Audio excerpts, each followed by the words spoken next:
Thyssen, el podcast oficial del Museo Nacional Thyssen-Bornemisza. Bienvenidos a Thyssen, el podcast oficial del Museo Nacional Thyssen-Bornemisza. El cómic es considerado el noveno arte, con el añadido de ofrecer una narrativa que nos transporta, entre otras muchas cosas. Hoy hablamos del arte del cómic y de su relación con el Museo Thyssen. Hoy está con nosotros el director de comunicación, José María Goicoechea. Bienvenido, Goico. Hola, ¿qué tal? Oye, ¿cuánto tiempo desde la última vez que estuviste con nosotros? Yo creo que estamos casi hablando de la primera temporada, ¿verdad? Seguramente sí. También nos acompaña Eloís Guerrier, que ella es editora en Editorial Astiberri. ¿Cómo estás, Eloís? Bienvenida. Buenas, ¿qué tal? Un placer también que nos acompañes. Y también nos acompañan dos autores que han tenido ocasión de formar parte del extraordinario proyecto que hoy descubrimos, a muchos de los que obviamente nos escucháis, que sabemos que son cada vez más. Nos acompaña María Herreros. Bienvenida, María. Gracias, hola. Y Miguel Ángel Martín. Bienvenido, Miguel Ángel. Hola, buenos días a todos. Un placer que nos acompañes. Como decíamos, Museo Thyssen y el maravilloso arte del cómic. Goico, ¿cómo surge la idea precisamente de hacer cómic de las exposiciones? A ver, en el museo con las exposiciones temporales solemos organizar actividades paralelas, ciclos de cine, conciertos, bueno. Y en 2014, con la exposición Mitos del Pop, la comisaria de la exposición, que fue Paloma Larcó, que es nuestra jefe del área de pintura moderna, pues, vio que había una conexión clarísima entre los artistas pop y el mundo del cómic.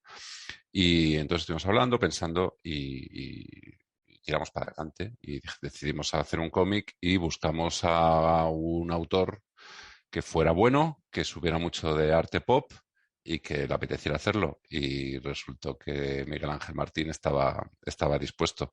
Y entonces hizo un cómic que os voy a enseñar aquí la portada, así que se vea un poco. Exactamente, Mitos del Pop. Un cómic fantástico que es una visita por... eso lo va a contar luego él. No me voy a enrollar. Y luego pues seguimos. Tenemos otros que también os contaré después. Seguimos haciendo cómics con exposiciones y es una línea que está abierta en el museo y que creo que nos ha dado muchas satisfacciones y que nos las va a seguir dando. Sin duda una propuesta de valor muy interesante ya a la ya añadida de todas aquellas que propone el Museo Thyssen. Como decía Goico, Miguel Ángel recibe la llamada. Miguel Ángel, cuéntanos de cómo fuiste, evidentemente, ¿no?, autor de este primer cómic del Museo Mitos del Pop, que por cierto, si tenéis ocasión de vernos en formato vídeo, en YouTube, también en Spotify, podréis ver, pues efectivamente, cómo os mostramos estas páginas, también la portada de este Mitos del Pop. Pero Miguel Ángel, cuéntanos, ¿cómo fue ese primer contacto? Bueno, pues fue a través de Goico. Por él conocí a Paloma Larcó, que era la comisaria de la exposición Mitos del Pop, y tuve una entrevista, una reunión aquí en el Thyssen con ella. Me enseñó la plantilla que tenía de cómo estaba distribuida la exposición, estructurada, que me pareció brillante. Y ya de charlar con ella, estuve media hora, apenas una hora. Cuando salí tenía ya prácticamente el cómic estructurado y montado en la cabeza y la mitad del cómic ya hecho. Con lo cual solo tuve que llegar a casa, cotejar un poco las dos biografías de Warhol que tengo, una que es una biografía hecha con, no me recuerdo el autor, y otra que es una especie de autobiografía de A.B. con chascarrillos y cosas que cuenta él como que fuera otra persona, pero es el mismo. Y bueno, pues con eso ya me empecé a dibujar el cómic. Y ya no tardé mucho porque lo importante para mí es tener la idea y la estructura en la cabeza, aparte que siendo ya fan de Warhol y teniendo gran admiración por el pop. De hecho, la portada es un homenaje a Liechtenstein claramente. Y además me venía al pelo porque uno de mis personajes, en Beach, que es una grafitera en la que yo cuento, se publicó esta serie en El Víbora. Yo con este personaje son mis experiencias personales que viví en los años 90 en los centros sociales en Italia. Y bueno, Warhol además era un gran defensor de los grafitis, con lo cual era todo, me lo habían puesto en bandeja para hacer un TVO de una forma muy sencilla y que lo iba a disfrutarlo mucho.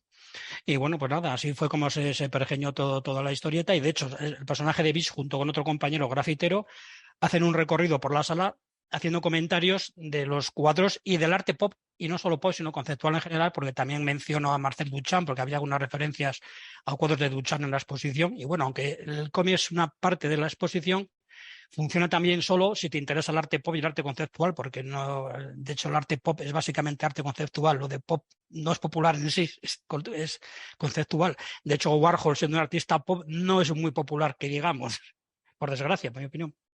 O sea, que fue una gran experiencia porque para mí fue un placer de ese cómic, porque como acabo de decir, te ponen en bandeja, haz lo que te dé la gana con unos autores y un producto y un concepto de arte que te gusta, más fácil imposible. Claro, y supongo que sumado también al hecho de que un museo se interese por el arte del cómic. En ese aspecto entiendo que también te sorprendió, aparte de lo que fue llegar y besar al santo, ¿no? Por lo que me estás contando. Efectivamente, pero bueno, ya dando por hecho que Paloma Larco lo había vinculado, Claro. porque claro, si hay un arte vinculado con el cómic, claramente es el arte pop. De hecho, Claro. está en lo que son viñetas ampliadas. Lo digo de esta manera porque está provocador, pero bueno, no dejan de ser viñetas de cómic sacadas de contexto y mostradas como obras de arte, que es lo que son en realidad. Y bueno, ya tenía muy claro, Paloma, que el cómic es parte del arte pop. Entonces ahí no hubo, ya te digo, solo de hablar con ella me vino todo el cómic a la cabeza en un pispás. Bueno, a todos los amantes del cómic hoy disfrutaréis porque tenemos a unos entendidos y entendidas en la materia, ¿eh? Ahora vamos contigo, Eloís, porque en 2016 la editorial Astiberri se suma al proyecto. ¿Cómo fue ese momento? Cuéntanos.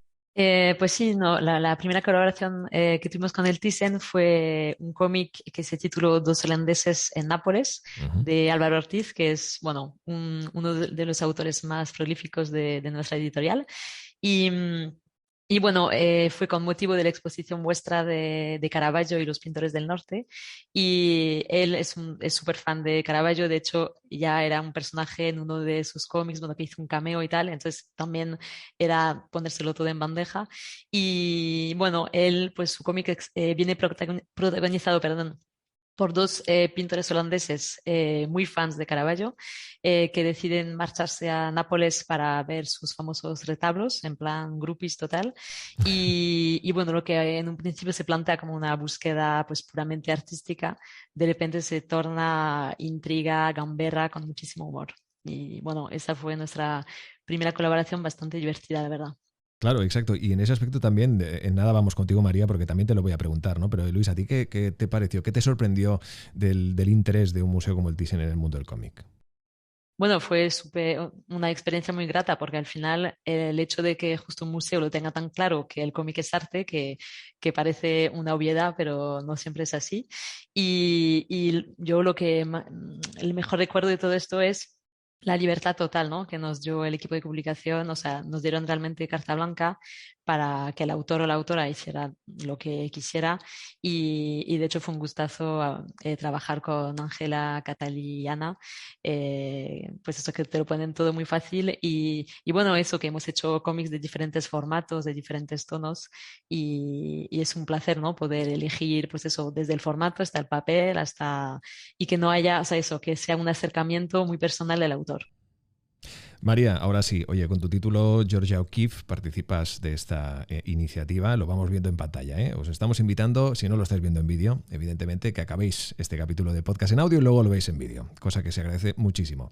¿Qué te pareció que un museo, precisamente, ¿no? Como el Thyssen, añadiera y usara el cómic como este valor añadido a sus exposiciones? Pues la verdad que me gustaría remarcar, como ha hecho Eloís, el equipo de publicaciones de Thyssen, el apoyo absoluto que nos dieron, la ayuda en contrastar datos, en ofrecerme inspiración, dejarme acercarme a las obras de Georgia. También la comisaria Marta Ruiz del Árbol fue un gran valor a la hora de este libro y casi, no es por redundar, pero destacaría lo mismo, la libertad absoluta que yo noté a la hora de abordar Georgia O'Keeffe porque si una cosa me han remarcado de mi libro sobre Georgia es que es poco académico en el sentido de que decidí no educar tanto en su obra, sino en su persona. Que, bueno, obviamente la obra de Georgia O'Keeffe me parece interesantísima, relevante, trascendental, pero creía y creo todavía que su persona, su carácter, su manera de vivir y sus decisiones personales eran muy interesantes y iban a aportar muchísimo valor. Y me centré en su persona más que en la obra y esa decisión fue más que bienvenida, la verdad. Goico, escuchamos a María, a Eloís, a Miguel Ángel y precisamente destacando esa libertad que se ha mostrado por parte del museo dentro de estas iniciativas. De alguna forma, evidentemente, no creo que sea necesario destacar estos cómics porque ya lo estamos haciendo, estamos comentando y los estamos mostrando además, pero tú dentro de su proceso creativo también como amante del cómic que sabemos que eres, ¿qué destacarías del estilo que se ha llevado a cabo para realizarlos y también evidentemente pues de lo que propone el museo en sí y que se muestra en sus páginas? A mí como la visión que tengo como lector de cómics, una de las cosas que me gustan es que son muy diferentes. No solo son diferentes los autores, los contenidos, los acercamientos de cada uno a cada exposición que se ha planteado, sino que son muy diferentes incluso en formato. O sea, que es que no hemos sacado una colección de álbumes cómics en el Thyssen, sino que cada uno tiene, bueno, una personalidad muy marcada y eso me parece que es muy, bueno, que es muy atractivo. En cuanto, bueno, estaban hablando, habéis mencionado, por supuesto, al equipo de publicaciones que son básicos en todo el proceso. Y bueno, el proceso es sencillo. Se decide o se piensa, esta exposición puede tener un cómic, se ponen en contacto con Astiberri, se proponen autores y al autor se le cuenta de qué va la exposición y tal. Y a partir de ahí, pues como no podía ser de otra forma, me gusta mucho que lo resaltéis, pero bueno, es que no podría ser de otra forma que no fuera con toda la libertad del mundo, ¿no? Claro, carta blanca en ese proceso conjunto, Eloís, que en ese aspecto, pues como bien cuenta Goico, vosotros proponéis a todo tipo de artistas que creéis que se pasan ese primer filtro para entendernos, ¿no? Es decir, que ahí también hay un criterio por vuestra parte para ver, después de que el museo os cuente exactamente qué es lo que quieren mostrar y convertir en cómic, ¿no? Cuáles son esos artistas que encajan en ello. ¿Cómo funciona este proceso por vuestra parte de selección? Sí, bueno, es lo que contaba Goico, que el museo nos cuenta un poco el enfoque de la exposición, la estructura, un poco cómo va a ser llevada a cabo. Y nosotros, por nuestra parte, pues ya pensamos en autores que ya por afinidades personales o de estilo que podamos saber de ellos, pues la verdad es que de una forma como muy orgánica, ¿no? No es una cosa de, venga, vamos a hacer un concurso, no. Es simplemente, pues eso, Álvaro, sabíamos de siempre que le flipa Caravaggio. No sé, María, pues cuando me hablaron de Georgia O'Keeffe es que lo tuve clarísimo, siempre luego y lo bueno es que no es muy difícil convencer al autor, ¿no? Es como, ¿te apetece hacer un cómic sobre una exposición del Thyssen? Pues, bueno, pues sí. Es interesante porque conocéis evidentemente la faceta profesional, pero también esa faceta personal que al final van de la mano, ¿no? Y que también pues de esos gustos, de esos intereses, y un poco por alusiones María, ¿no? Pero a ti te llega la propuesta de Georgia O'Keeffe y antes de que acabara la pregunta ya habías dicho que sí, ¿no? Entiendo.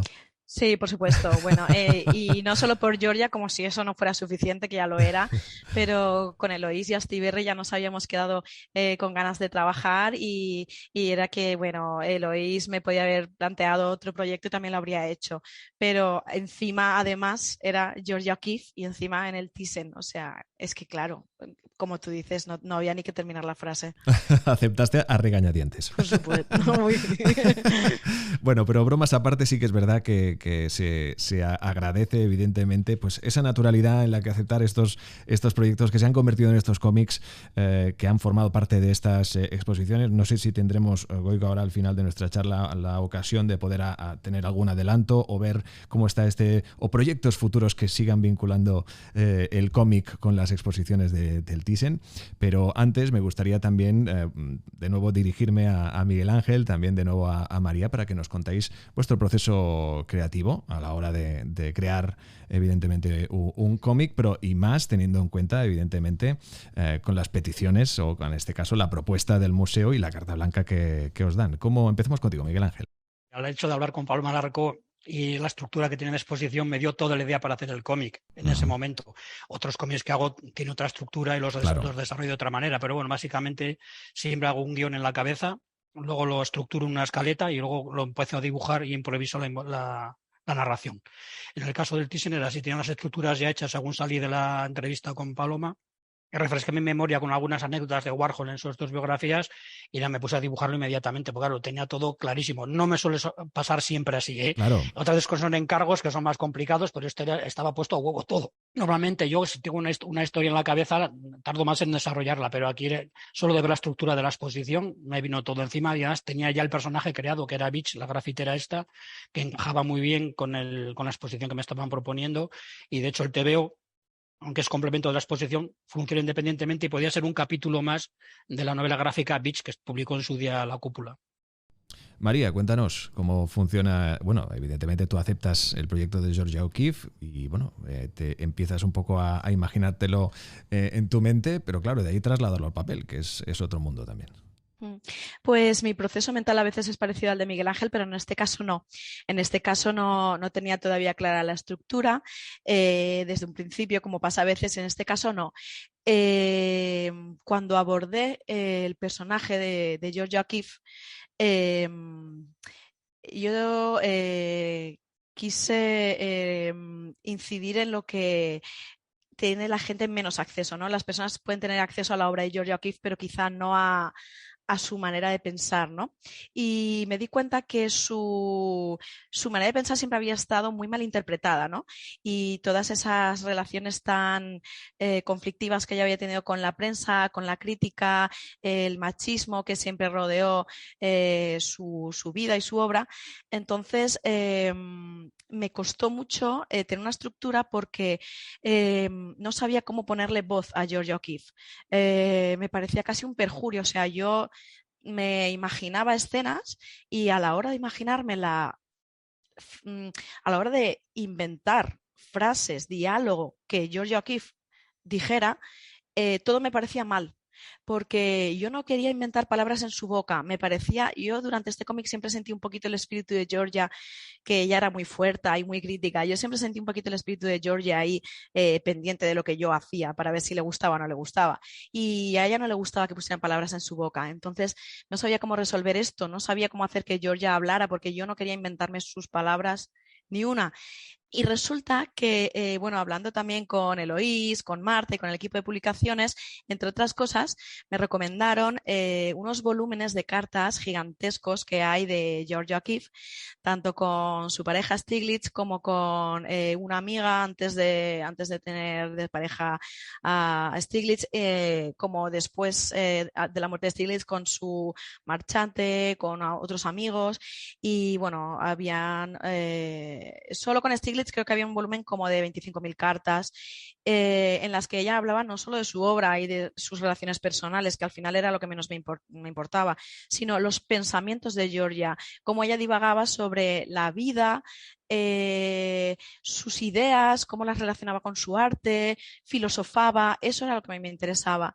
Entonces me di cuenta que tenía suficientes frases sobre la vida y sus propios pensamientos sobre el arte en las cartas. Y creo que en el momento en que decidí que solo iba a utilizar palabras de Georgia O'Keeffe en mi libro, todas las palabras que salen, que ella dice en el libro, son suyas. Entonces, en ese momento fue cuando ya se me armó todo en la cabeza, ¿no? Porque ya no tuve esa barrera de inventarme sus frases. En cuanto ya dije, bueno, María, tienes que leer 50.000 páginas de cartas, pero ahí está todo lo que... Cualquier situación vital que tú vas a poner ahí de Georgia, pensamientos sobre esa situación vital están en estas cartas y ya tienes ahí sus frases y en ese momento ya ningún bloqueo y en ese momento ya pues ya se fue sucediendo toda la historia que yo normalmente no estructuro como un artista más convencional de cómic. Yo normalmente lo estructuro, pero el Georgia O'Keeffe Museum que gestiona los derechos de la obra de O'Keeffe, quería ver algo de guión, lógicamente, un poco para saber qué se dice, ¿no? Porque ellos, pues con muy buena intención, son muy celosos del legado de Georgia O'Keeffe y tenían que ver algo. Entonces, bueno, pues hice una estructura de, pues no sé si a lo mejor de las primeras 50 páginas o un poquito menos de la mitad. Y después de esa estructura, pues ya... seguí para adelante, decidiendo que quería centrarme mucho en la época muy adulta de Georgia O'Keeffe, que era la más eléctrica para mí, la más magnética, su época del desierto, y nada, pues dejándome llevar un poco por el alma de ella. La tarea de documentación en todo este proceso, la verdad es que es brutal, ¿no? Y más teniendo en cuenta que forma parte y que tiene que formar parte de algo que no te aparte de la exposición, ¿no? Valga la redundancia, es decir, que tú estés acompañado como una propuesta más de la exposición. Goiko, Eloís, ahora sí, hablemos de planes de futuro, hablemos de esas futuras colaboraciones que puedan existir, si es que hay algo que se pueda adelantar, por vuestra parte. Luis, si quieres, o Goiko, empezamos contigo. Bueno, Goiko sí, mejor, que así no meto la pata. No, yo quería solo... hemos hablado de mitos del pop de Miguel Ángel, sí. Hemos hablado de dos holandeses en Nápoles, de Álvaro Ortiz, por supuesto, Georgia O'Keeffe de María Herreros, pero también tenemos otro cómic de una exposición, que fue la exposición de Balthus, que lo hizo Tito Alba. Y como fuera de es la tendencia, cuando el 25 aniversario del museo, tras una conversación con Santiago García, que luego hizo el guión y luego David Sánchez los dibujos, hicieron un cómic que no se ve bien ahora, pero bueno, basado en la colección permanente que se llama Museomaquia. O sea, para que no se nos quede nada fuera.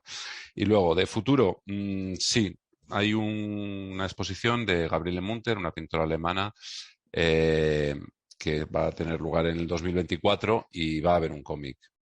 Ya en otro podcast os contaremos quién lo dibuja, sí, y todo eso. Sí, por ahora solo sabemos que hay cómic de Gabriele Munter.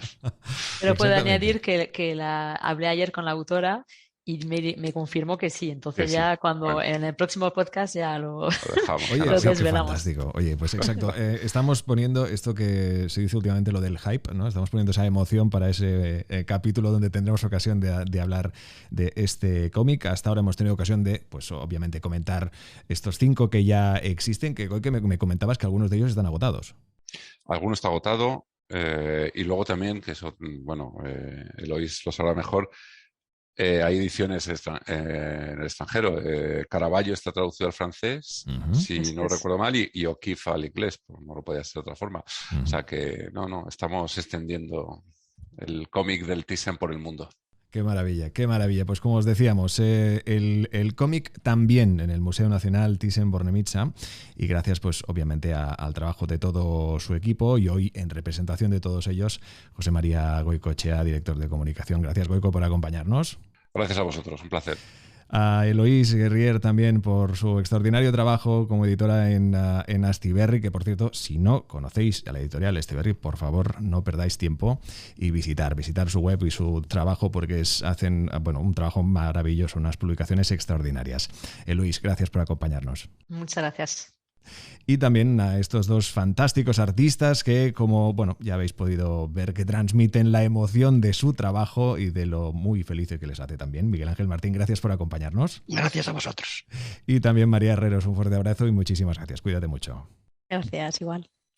Descubre nuestra colección, exposiciones y actividades en museothyssen.org. Museo Nacional Thyssen-Bornemisza, el museo de todos.